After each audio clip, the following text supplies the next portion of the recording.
The following program is a Town of Colonie television production of the William K. Sanford Town Library.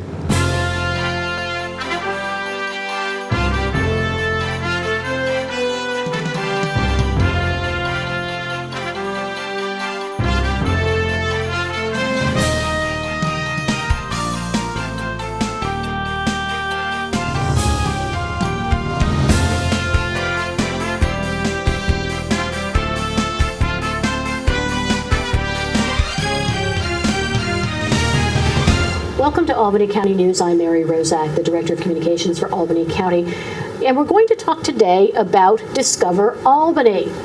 You know what Discover Albany is? Well, you should, but it's been a couple of years, and COVID played a little role in this since we've had Jill Delaney, the President and CEO of the organization, in. We're going to talk about Discover Albany, what it is, and how you can actually utilize their website and find out everything that they are doing today. So welcome, Jill. Thank you. Thank you for having me. It's been 3 years. It has, but I only count 2 of them. I know. It's, 3 years ago, you came in as the brand new president. I did. And Discover Albany had been launched. And for people who don't know, the very few probably who don't know what Discover Albany is, it was previously had a different name. It did, the Albany County Convention and Visitors Bureau. And the name was changed because, in part, they're doing this all across the country, and it's a whole new mindset, right? Right. Very much rebranding who a destination marketing organization is and what they do. Some have changed to, visit whatever it is, which is, that's great. You're encouraging people to visit. And Albany chose Discover because it really is an invitation not just to visitors and convention goers, but also to residents. It's something that we wanted to make obvious. We want residents to also discover the county and the community that they're in and all there is to offer. Do people sometimes get confused because Discover Albany makes it sound like it's just the city? Yes. Oh yeah, that's absolutely something that we struggle with. It's having the same name as the full county that we represent has posed some issues, but we clarify it and explain. Sure. And you work with other counties as well. So we do. Part of tourism has taken on a regional approach in many instances. It absolutely has, yes. We work with the Capital Saratoga Regional Tourism Group, and we meet monthly and talk regularly and co-promote each other because visitors don't see county lines. They don't show up and say, I can't go there because it's not in Albany County. So Sure. It makes sense to share our resources. So 3 years in, we talk about the lost year or the lost years, right? So you come in, you have the whole rebranding, you're getting your feet wet, you're getting things going, and then all of a sudden COVID hits. Let's talk about 2020. Sure. 2020 was not a very good year for tourism overall, was it? It was not. We came out of 2019 was nationwide the best year tourism's ever seen, and Albany County was no exception. It was a second year in a row where we exceeded $1 billion in direct visitor spending just in Albany County. And that was a really big thing for us. We were very busy. We had a lot of sports going on. And 2020 was actually lined up to be an even better year than 2019. Sure. We started January 2020 was our best January on record. We had a great sporting event with synchronized figure skating in town for multiple days. Our hotels were loving it. The businesses were busy. It seems so long ago you can't even remember. Right, yeah, and I think back and we were ready. Everything was so lined up to be a great year, and we had NCAA men's Division I basketball tournament about to about to come back for the first time, And the switch got flipped, and it was over. And I mean, we had a lot of time and a lot of the community's resources put into this, and obviously our own resources. So that was, just the immediate gut punch that COVID dealt for our industry, and it just went downhill from there. So, you get the rug pulled out from under your feet. The NCAAs from the basketball men's, the basketball women's, the hockey, the wrestling, all of that. And of course the high school basketball tournaments, which we love that, and it comes back every year. And all of the other, conventions, the bookings, everything, suddenly gone. Yeah. So how do your business is planning not just for today, tomorrow, next week. It's next year, 2 years, 3 years Correct. from now. How do you deal with that when you couldn't even begin to think about any reopening until when? Maybe the fall? Yeah, Was we that really around? had no idea. In the beginning, it was, we're going to close for 2 weeks and see what happens, right? We sent everybody home. We were fortunate. We had started to make some changes in our technology in the office, so we only needed to upgrade a few people's systems to be able to take everything home, and upgraded our phone systems. But as it became obvious, and all the reports were showing that we were going to be in this for a while, and maybe the summer would open up, we just started. Honestly, we regrouped as an organization. We didn't want to have layoffs because we knew that while all of our jobs were going to be very different during a pandemic, that we had a job to do, that we had partners throughout the county who were relying on us to, keep people coming in whatever way was manageable, to help promote them, to share what they're offering still. And so I said to my whole staff, we're going to get through this. We're going to do everything we can to not cut staff. Obviously, the visitor center did have to close because there were no visitors. Right. Airport staff scaled back, but they stayed open as we run the airport information center. But our full-time office staff, and they're typically are 12 of us, and we were actually in the process of filling 2 jobs, so we were down to about 10, and we just put the kibosh on that. And I just said, everybody's got a new job title, whatever it ends up being. Half of the sales team really became therapists for hoteliers. They're just making calls every day. How's it going? What can we do? What do you need? And it could be an hour-long conversation, just letting them vent, right? But we shifted gears and said, all right, our focus needs to be inward. It needs to be on what our residents need, because half of our social media following really are locals who want to know what's going on. Our calendar of events is always our number one page. I don't think people realize that. Yeah, it's kind of a really interesting thing, because if you want to know what's going on here in Albany County, we know. So we're the place to go. So we really shifted all of our marketing to be, what can people who live in and around Albany and the drive market is what we call it. People who can easily get here and don't have to quarantine or follow any strict rules, what can they easily do? And that was really what we did for a year, was market to that drive market and our local audience. So as things started to change a little bit, how do you, and how did you, then say to Deb Gedicke, who's in your office and who handles the filming. Correct. And how did you say, okay, it's time, we need to pivot a little bit more, because now we need to be thinking about getting that business for 2 and 3 years down the road. We can do that. Right. We never stopped trying to get the business for 2 and 3 years down the road. A lot of what we had to do was look at the calendar for 22, 23, 21 a bit, we're maneuvering whoever was booked in 2020. We just kept rebooking those people. All right, we're going to put you in this month of 21. All right, you're not ready. We're going to put you in this month of 21. So it was the sales department also, and Deb does a lot of our convention services as well, in addition to being the film commissioner. So she and Jay and Michelle in that department were rebooking whatever events had to cancel, and trying to help them, because it helps the hotels as well. The attrition, you don't lose them, you just move them. So there's a lot of that, but then you're looking, we, as you said, sometimes have sporting events booked 3, 4, 5 years in advance. So our calendar already had placeholders there. So we're booking around business we know, and then we have to still act like things are going to be back to normal at some given time. And we did a lot of monitoring of the data through our national and international organizations, who just constantly provided us with what their projections were.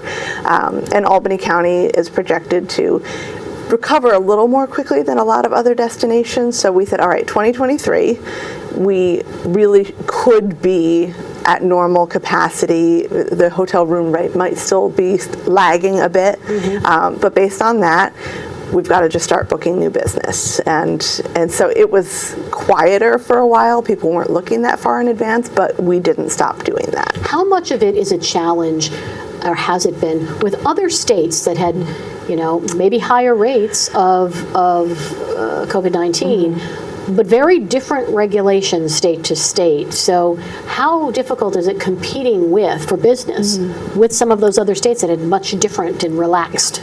That was a regs? difficult thing, especially when neighboring states were even more relaxed. It was helpful that the Northeast tried to coordinate and be at least near the same page, but even New Jersey was opening up faster than New York, and we did have some frustrated sporting groups. They were ready to do things. They thought it was safe. They wanted to get back into New York, and we couldn't get the capacity lifted on a lot of our larger facilities, where we knew we could do it safely, but it just wasn't allowed. Sure. And that did put us in a position, because of course you fear, if you lose them this year, are you going to lose them forever? So there was some stress there, and our team worked hard to maintain those relationships, so we didn't end up losing them permanently, but it clearly was a difficult time. Sure. I think one of the challenges, probably, and one of the things with moving things back and forth, is also what the schedule may be for certain events. And I'm going to have you talk a little bit. By the time this program airs, it will be over, but you had a huge coup in bringing a traveling exhibit here to the Albany Capitol Center, which was scheduled to be here during COVID and the move. Why don't you talk a little bit about that process and about what I'm referring to? Sure. So it's called Michelangelo: A Different View, and really credit to the Albany Capitol Center and their team there for having the vision to do this. It was something Discover Albany supported, but they brought this event in, and it's actually what you can see in the Sistine Chapel that you look up at on the ceiling, exact replicas of it, but on the floor. So you're seeing it from a different perspective. And it's beautiful. Having seen it, having been there, it is just an incredible thing. It really is. I'm glad you got to see it. And it's also not rushed. If you've ever had the opportunity to go to the Sistine Chapel, it's a very long wait to get in. Sure. And you're really rushed through. You don't get to sit and take it in and understand what you're looking at. Well, and to look 75, something that's 75 feet above you and try and see the detail. It's impossible. It's impossible. Right. So to actually have these replicas of the frescoes, to walk around and be able to see them on the floor, to see them displayed in various places around the Capitol Center, also with the audio tour that you can just, scan on your phone. Yeah, so you can actually find out details about what it is you're looking at, and there's an explanation to it, so it's a lot more engaging. So even if you've seen it in person, I definitely encourage people to go and check it out, because you'll learn things that you couldn't have learned just by walking through it before. So that's at the Capitol Center until late August. And that's one example, though, of juggling things around. And I apologize if I misspoke. It was the Cap Center that actually, but I know that that's you were fine. Supportive of that. But juggling things around, I mean, it was supposed to be here previously. A few times. And then to try and move it based on, the schedule that's keeping with other cities. Exactly. Once again, the challenge. Yes, right, because it was in Virginia. If they had to shift their schedule, we have to shift ours. And the curator of this has still not even been able to come and see it, because he's not in this country. And so everything got shipped to us to display it, but it was a very different experience than was originally planned, and I think there were 3 different attempts at getting a date for this, but that absolutely a great example of we're just flying by the seat of our pants sometimes. Going with the flow, right? Yeah. Going with the flow. We're talking with Jill Delaney, the president and CEO of Discover Albany. So, film productions. Let's talk about some of that, because as we're taping this, we are seeing, and we have been seeing, film productions going on. And right now, White House Plumbers is in production in Albany. What does that film production scene look like now that we're back up and running again? As far as safety goes, the HBO, Amazon, all of the different production companies have been incredibly focused on safety, because losing a day of production for them is very costly. So most of these production companies are following very strict protocols and daily testing and masks and social distancing and making sure everybody's, for a while it was, everybody kind of had to be contained in a hotel to make sure that, almost in a bubble, so that they weren't exposed to other things. So yes, HBO being in town with Woody Harrelson and Justin Theroux, obviously that always brings a bit of excitement and civic pride. People get really excited that their community is going to be featured, and Deb Gedeke is our film commissioner.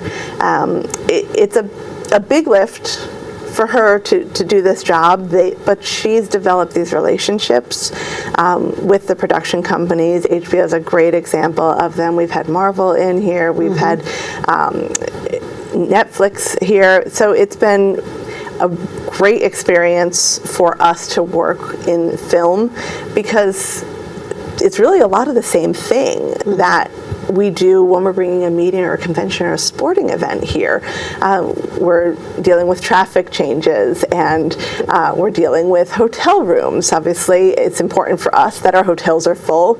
A film can put hundreds of rooms filled at hotels. I mean, we're talking daily. I mean, we're talking serious cash. That comes in. About $125,000 to $150,000 a day in economic impact when a film comes in. I mean, people are hired. People need to eat. People need to sleep. Like you said, people need to get around. Right. So, catering is a big piece of it. Getting a catering company to come in, even if they're not filming in Albany County, like if they were in Troy, Deb works with those producers as well, because we have a lot of resources in Albany County that our neighbors may not. We end up with some of their hotel rooms. We end up getting them catering. So we work regionally as well to make sure, if they call Debbie and say, we need Victorian and a full street of that, she'll say, that's great. I'm going to connect you with Troy, or I'm going to connect you with Saratoga, because they've got what you need there. So it's a very regional thing, but it's an exciting thing for us. We love having films in. They're very respectful of the community. They try to give back when they're here to different civic groups to make sure that they're thanking the community. But it's fun, it's busy, it's crazy hours whenever they're in town for poor Deb, but she loves it. And we love the fact that she loves that and brings in that business. When we talk about regional and we talk about sharing, it would be remiss if I didn't bring up. I mean, Saratoga in the summer, it's racing season. We benefit from that here in Albany County as well, because as you're talking about, there's going to be a sellout of rooms, or there's going to be certain things that people are going to from Albany are going to benefit from Albany County. Sure. Yeah, it's very true. And it used to be larger impact, but as more hotels have opened in southern Saratoga County, that's obviously condensed it a little bit, but absolutely the Latham hotels, Wolf Road hotels see some of that business. The Renaissance sees a lot of it, because even though it's downtown, you have a lot of people who are just very into their hotel brand, and they want to stay at a Renaissance and they want their points, and so they get a lot of that business as well. And since there's 2 consecutive dark days at the track, we really do try to focus on that opportunity for tourism in Albany County. Like, you don't have to leave. There's a ton that you can do until the track reopens the next day. And that was part of the scheduling even for the Michelangelo exhibit. Keep it open on those dark days, because we might be able to draw people in who are looking for more arts and culture. So what's coming up? What do you have on the agenda? Can you give us a little bit of a preview for? Sure. One thing that's very new for us, but also evolving, is we've always done a visitor guide, which is something we can mail or we can leave in hotels, that gives people a really good glimpse at our destination and what there is. Obviously, it's not evergreen. We put out a 2020 visitors guide in January with much fanfare, and then we didn't go through a whole lot of them for obvious reasons. So we decided to launch the Discover Albany app, and that's available on any phone. You can download it for free, and it really acts as like a living visitor guide. You can use location-enabled resources. You can click on a tour and do self-guided tours. There's multiple of those in there. And the app, it really allows us to constantly have updated information because it syncs to our website. So if you don't want to scroll through the website, it's much easier on the app. And we've also added a component to that will help our convention groups.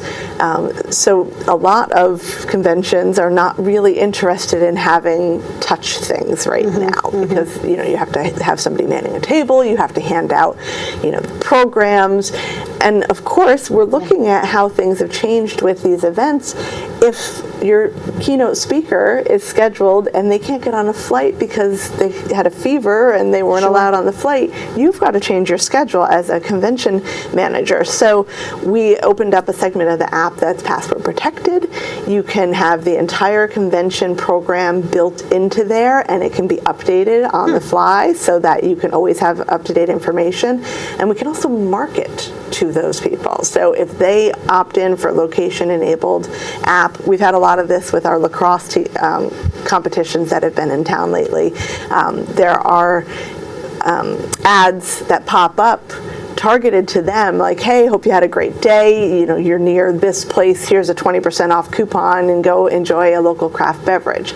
So we've looked at this app as a way to not replace our visitor guide, but to make us a lot more nimble. And it's been very successful so far, and we haven't really put a lot of marketing dollars behind it yet, so we're kind of letting it build up and using it with some of these events. But we think that that's maybe apps seemed like they weren't the way of the future, but as soon as the world readopted QR codes, I know. It was an opportunity. I am a big fan though of the regular book, but I was curious whether or not different places are going to be hesitant about putting anything out with people touching the surfaces of it. Just for the simple germs, not for COVID, because we know that the touch, we've learned that it's very different, but still. There's a mindset change There's that mindset. Right, so we'll do both.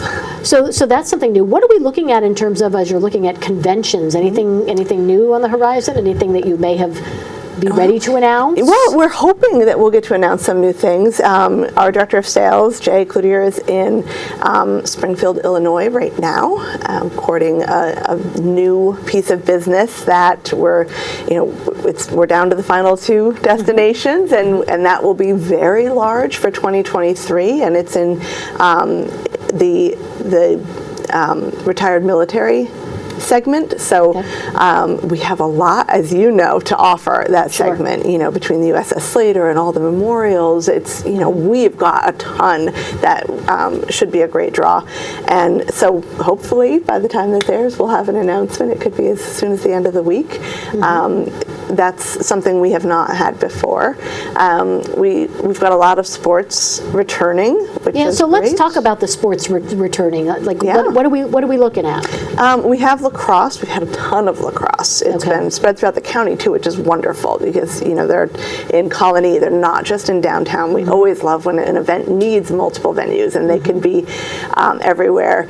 Basketball was key during COVID for the Albany Capitol Center. They had these great basketball floors, and they were able to basically leave them up, and so these youth sporting groups could always be in there.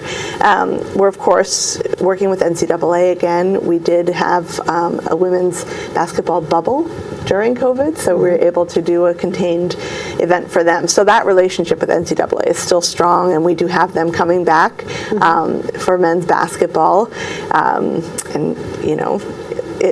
We do not expect to have to cancel it a week ahead of time next time around. One would hope. Yes. That was very disappointing. But, obviously, we understand.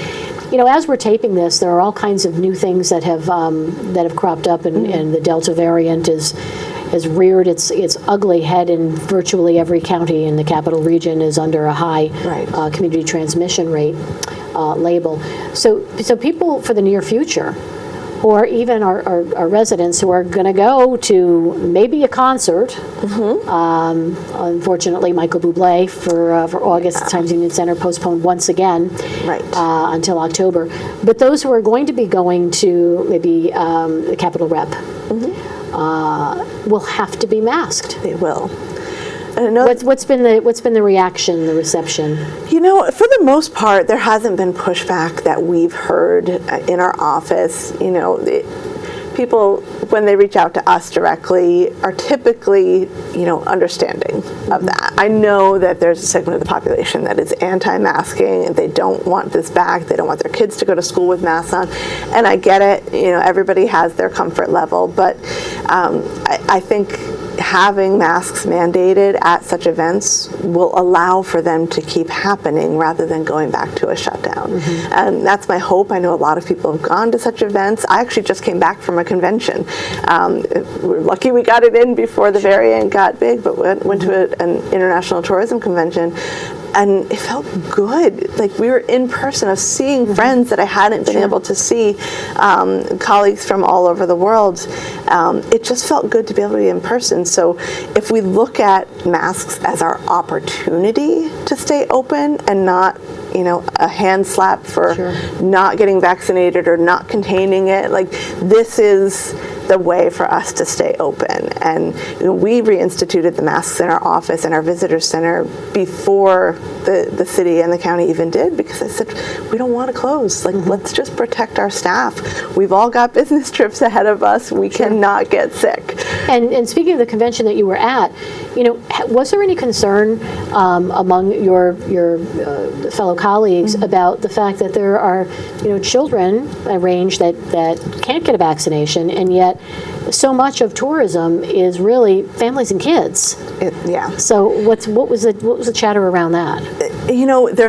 There was chatter about that. It's concerning. We have a lot of family-friendly activities in Albany County as well, and we're not just sports and conventions. We're arts and culture and fun museums and hands-on activities and outdoor adventures. I think the big focus for a lot of destinations is what's outdoors. What can we do to promote our destination as safe outdoor? And we both know we have amazing outdoor activities here, so we're focused a lot on that for families, what there is to do and see that you may not even know Albany County has. We have a lot of hidden gems, so there's a big focus on that. But we do see the business travel coming back faster and stronger because families are they're concerned. And I get it. I'm fortunate mine are all just over that range where they were able to get vaccinated. But it's, parents have to do what's right for them. So we try to focus on what they can do safely. So 2021, looking good for Discover Albany. 2022 even better. That, really 2021 was starting to take off. We had some really strong hotel occupancy, which is what percentage of hotel rooms are full. We've had some weekends that were actually outpacing previous years because we've had so many sporting events and families are coming in for, not quite staycations, but near them, and then weddings. People have rebooked, so you have 2 years worth of weddings happening at once. So there's a lot piling into our hotels on the weekends. So we were actually really, really encouraged. We do have events that are still on the books. We have a convention for an organization I happen to be on the board for. The Empire State Society of Association Executives has not canceled their September convention and trade show, and the trade show is sold out on the trade show floor. So we were very encouraged that we were going to keep going on this trajectory. And what I keep telling meeting planners and reminding our team is, don't be rash in canceling. Yes, it's not great now, but look at what happened in the UK. The peak happened, and then it was a steep drop-off, and that was the same variant we're dealing with. So hopefully this virus and whatever it's deciding to do follows that pattern, and we'll be able to resume business even within a few weeks. So we're saying stay hopeful, wear your mask. Yes. Get vaccinated, spread that message to your friends and family and everyone else to get Absolutely. vaccinated, and things will be good. Yes, All right. 100%. Thank you, Jill Delaney. Thank you for having me. Pleasure to see you. And Jill Delaney, President and CEO of Discover Albany. If you want to find out more about Discover Albany, go to albany.org. I'm Mary Rozak. This has been Albany County News. We'll see you again soon.